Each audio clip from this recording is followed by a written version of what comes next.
My tousled blonde hair caught the sunlight as I stepped out of my car, my uncertainty palpable amidst the grandeur of our family home.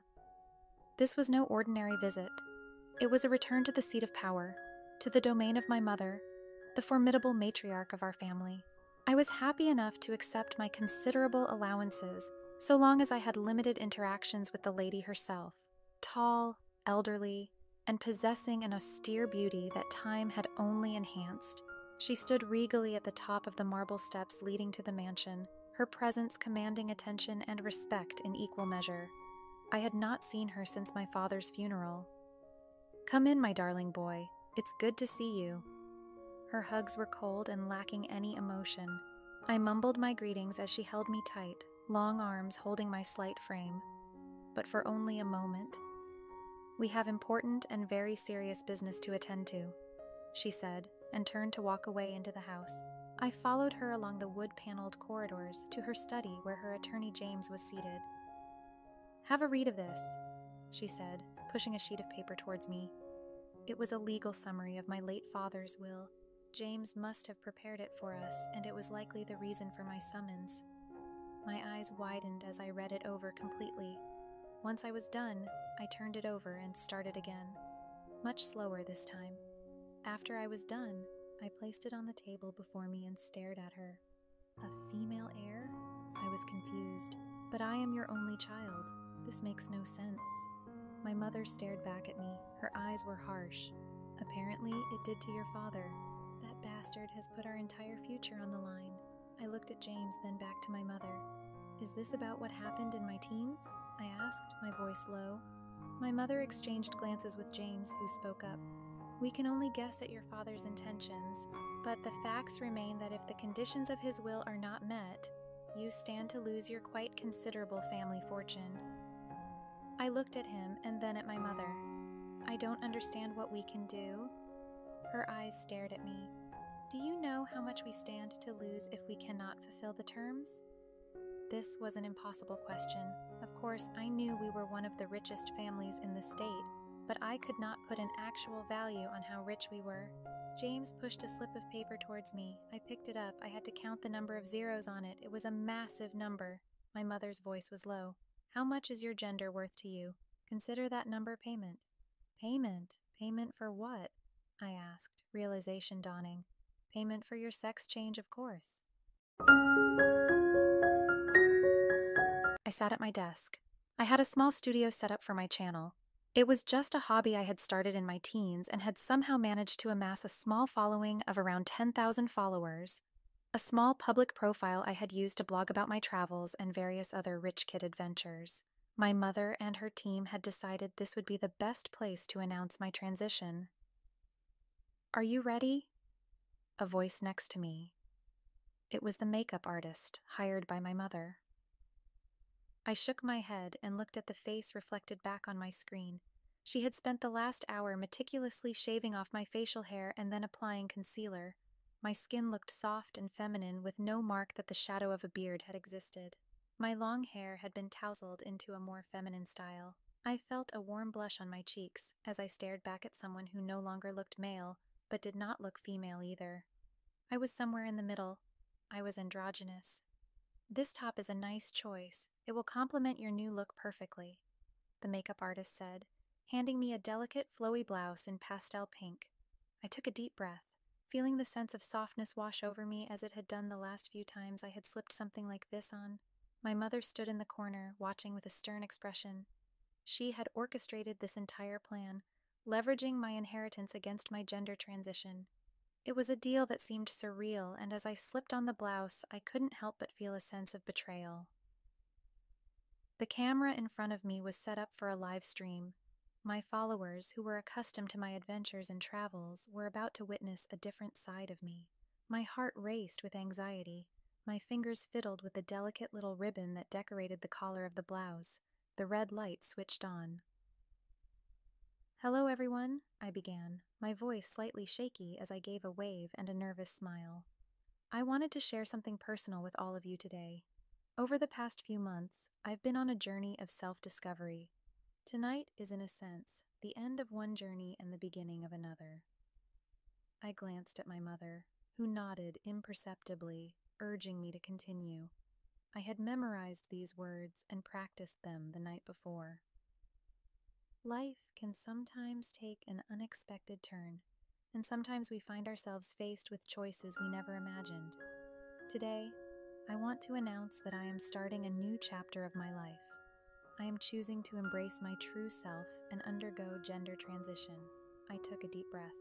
I want to be a woman.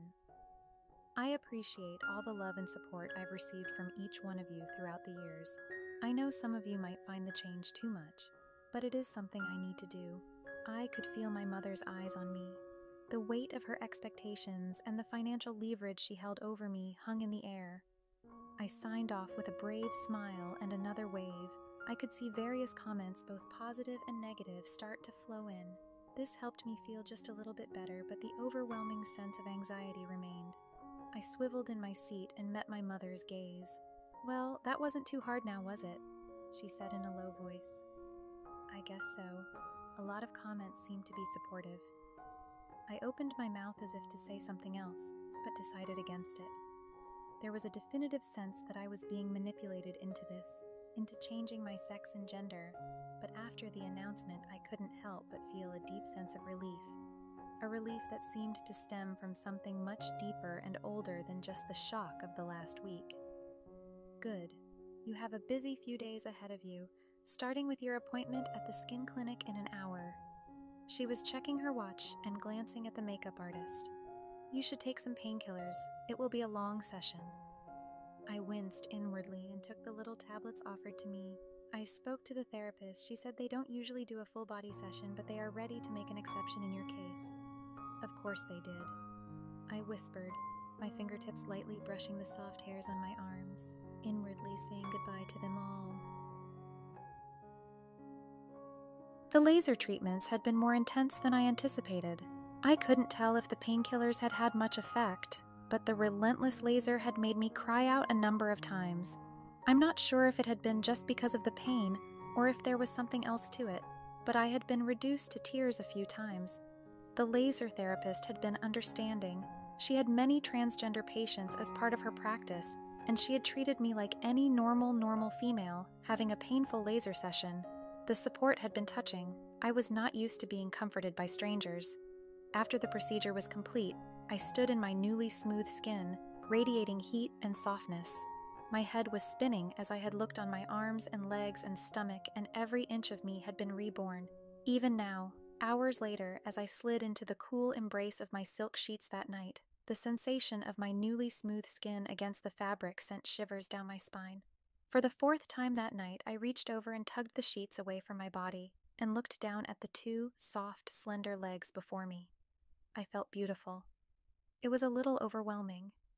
The events of the live stream replayed in my mind, the words scripted by my mother. They had felt so foreign as I had first read over them, but now in the quiet solace of my bedroom, a strange sense of femininity was starting to glow within me. I pulled out my phone. Mom had texted me as I was leaving the laser session. It had been another of her surprises. As part of my transition, she wanted me to be seen with some minor male celebrity to show us off as a couple. This would be another step towards my coming out to society as a woman.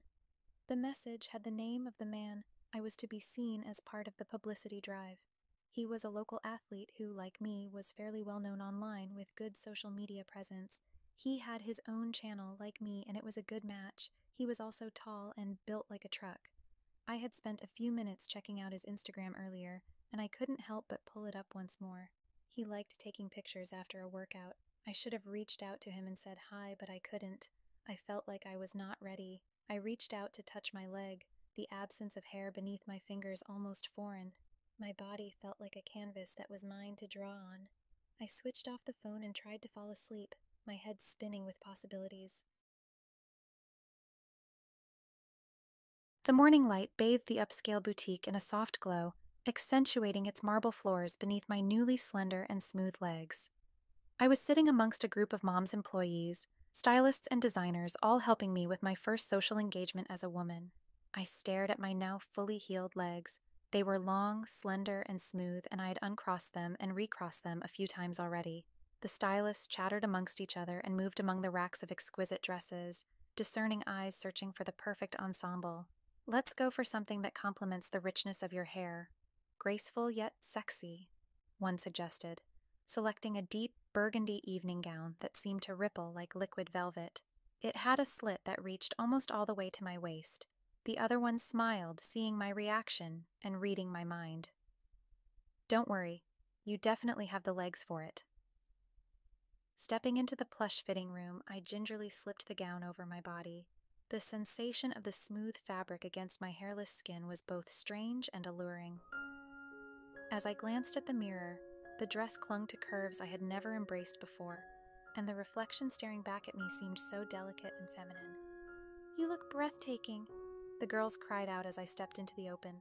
I was beaming at them, holding back giggles as I turned slowly in the dress they picked. I was starting to love being a woman. Next on the list were the shoes, a pair of high-heeled wonders with delicate ankle straps encrusted with diamantes. It was a low heel as I was still learning to walk in heels. As I slipped my feet into them, the elevated height and the gentle arch transformed my posture, making me feel vulnerable and elegant. I walked slowly up and down the lush, carpeted fitting area. "Take your time walking. A lady should not be rushed," one of the girls said, and I could feel myself grow more languid and slow as I stepped forward. I pointed a toe and once more marveled at the shape of my leg. The act of walking made my right leg slip out seductively from the slit in the dress, giving off a teasing view of my thigh. My hips started to sway as I walked back and forth. With the stylist's approving nod, we ventured next to the lingerie section. Delicate lace and silk adorned the displays, and they selected a set that was white and seemingly made of clouds. The softness took my breath away as I ran my fingers through the delicate panties. The bralette, intricately detailed, paired with matching the panties and a garter belt, made me feel like a vision of femininity.